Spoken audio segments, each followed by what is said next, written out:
2021년 3월 7일 주일 아침입니다.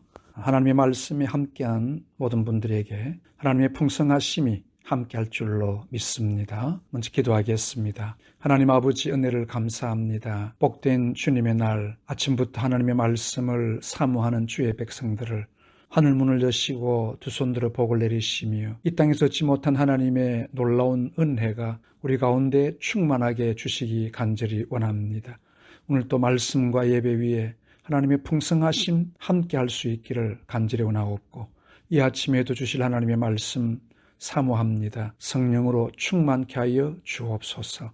예수님 이름으로 기도하옵나이다. 아멘. 오늘 우리에게 주실 하나님의 말씀은 욥기 21장 17절에서 34절의 말씀입니다. 욥기 21장 17절에서 34절 제가 말씀을 봉독하겠습니다. 악인의 등불이 끄짐과 재앙이 그들에게 닥침과 하나님이 진노하사 그들을 곤고하게 하심이 몇 번인가. 그들이 바람 앞에 금볼같이 폭풍에 날려가는 겨같이 되었도다. 하나님은 그의 죄악을 그의 자손들을 위하여 쌓아두시며 그에게 갚으실 것을 알게 하시기를 원하노라. 자기의 멸망을 자기의 눈으로 보게 하며 전능자의 진노를 마시게 할 것이니라.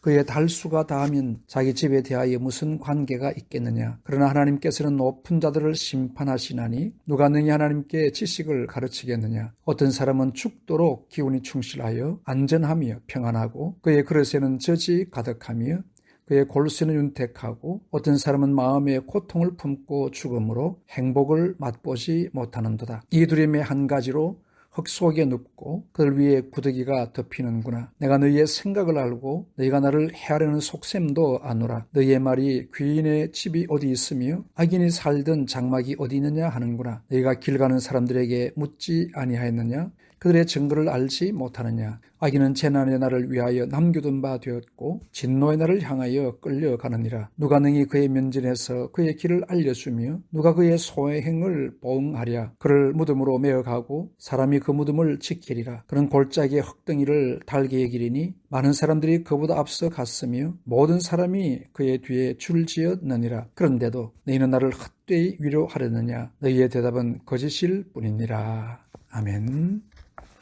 계속해서 욥이 그 친구들에게 변호하는, 변명하는 그런 말씀입니다. 욥은 자신의 주변에서 일어나는 우리의 생각과 맞지 아니하는, 어떻게 보면 불합리하게 보여지는 일들이 많이 존재하고 있다는 것입니다. 이 말은 무슨 말인가 하면 하나님은 어느 틀 속에 가두어진 분이 아니시라는 겁니다. 우리는 하나님의 그 뜻과 하나님의 역사를 다 이해할 수 없고 알 수도 없습니다. 그러나 하나님은 선하신 분이시며 여전히 하나님의 일을 행하고 가시는 분이십니다. 그런데 우리가 알지 못한다고, 이해하지 못한다고 하나님을 또 막무가내로 나쁘다고 말할 수는 없습니다. 또 하나님이 하신 일들에 대해서도 우리가 함부로 판단할 수가 없는 겁니다. 특별히 욥이 계속적으로 변론하고 변호하는 것은 악인들이 잘 때는 예들이 많이 있다는 것입니다. 보응의 원리가 제대로 구현되지 않고 있는 이 우리 현실의 삶을 계속 이야기해 주고 있습니다. 이 세 친구의 주장들에 반박을 해서 욥은 현실이 그렇게 단순하지 않다고 주장을 하고 있습니다. 무슨 말인가 하면 그들이 말한 것처럼 꼭 의인은 잘 되고 악인은 형벌을 받는다는 이 논리, 그 논리 안에 하나님을 가둘 수 없다는 겁니다. 하나님은 모든 우리 인간의 생각에서, 인간의 논리에서 자유하시는 분이십니다. 그러나 왜 하나님께서 우리 생각대로 하시지 않는 것에 대해서 참 우리는 이해할 수 없고 다 깨달을 수가 없습니다. 때로는 답답하기도 하지요. 그러는 가운데서도 하나님이 여전히 하나님의 일을 행하시고 계신다는 것입니다. 이 문제를 우리는 잘 살펴봐야 될 겁니다. 내 뜻대로 안 된다고, 내 생각대로 안 된다고 하나님을 또 막무가내로 함부로 말할 수 없는 겁니다.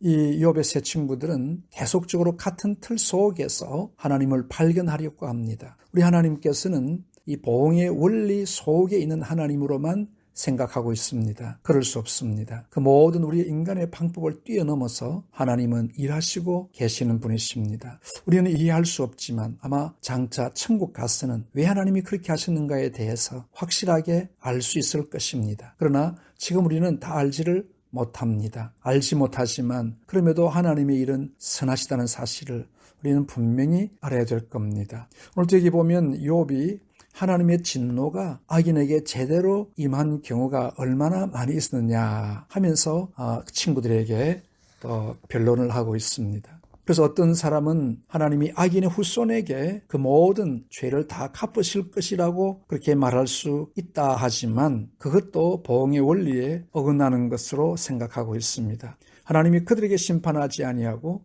그 자식들에게 자손들에게 심판하시겠느냐. 물론 그럴 수도 있겠지만 그러나 우리 하나님의 심판이 어떻게 되는지 우리는 모두가 알 수 없습니다. 결과적으로 의인이나 악인이나 죽음 앞에서는 별 차이가 없다는 것입니다.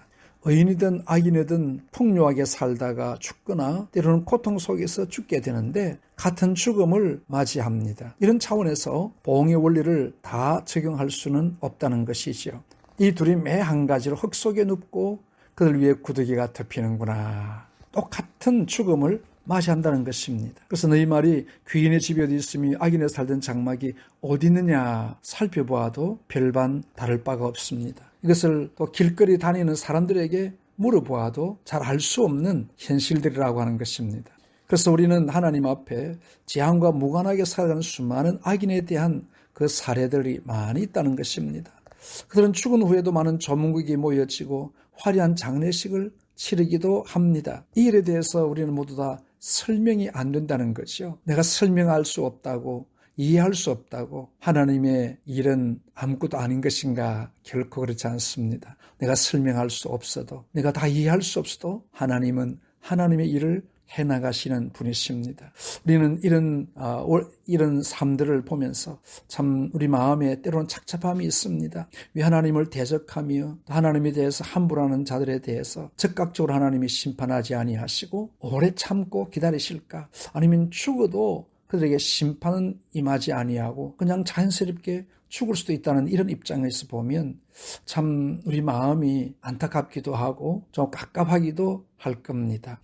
그러나 우리 하나님께서는 그 부분에 대해서도 우리에게 말씀하고 있지는 않지만 하나님은 하나님의 역사를 이루고 가신다는 사실만은 우리는 분명히 믿고 있습니다.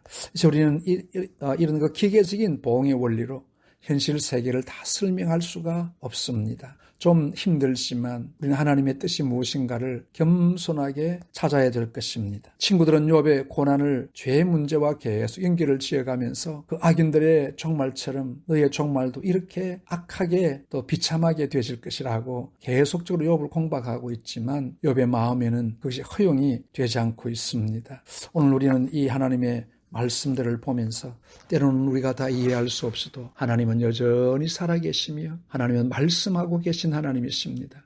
하나님의 일을 행하시는 분이시라는 사실을 우리는 늘 기억해야 될 겁니다. 그래서 우리는 조용한 중에 하나님의 뜻을 묻는 겸손함이 있어야 될 겁니다. 내 생각대로 되지 않는다고 하나님의 뜻이 이루어지지 않는 것은 아닙니다. 때로는 내 생각을 뛰어넘는 하나님의 위대하신 역사가 분명히 있기 때문입니다. 우리는 그 하나님의 역사를 믿습니다. 오늘 우리 하나님의 그 놀라운 역사 앞에 순종하면서 하나님의 뜻을 잘 찾는 하나님의 뜻에 절대적으로 순복하는 우리 모두의 삶이 되시기를 주님의 이름으로 축복합니다. 한 번 더 기도하겠습니다. 하나님 아버지, 우리가 이해할 수 없는 세상의 일들이 너무나 많습니다. 그렇다고 해서 하나님이 안 계신 것 아니며 하나님이 일하시지 않은 것도 아닙니다. 하나님이 여전히 일하시며 하나님의 계획대로 모든 삶을 인도해 가시는 하나님이신 줄로 믿습니다. 오늘도 그 하나님을 내 하나님으로 모시고 사는 것이 얼마나 감사한지요. 이 감사가 우리 가운데 충만할 수 있기를 바라옵고 사순절을 지나면서 우리 주님의 고귀하신 그 사랑을 많이 묵상하며 오늘도 우리 예배 가운데 임재하시는 하나님의 임재를 경험할 수 있는 복된 시간들 되게 해주시고 우리 예배가 하나님 앞에 복되고 아름다운 예배가 되게 하여 주옵소서. 예수님 이름으로 기도하옵나이다. 아멘.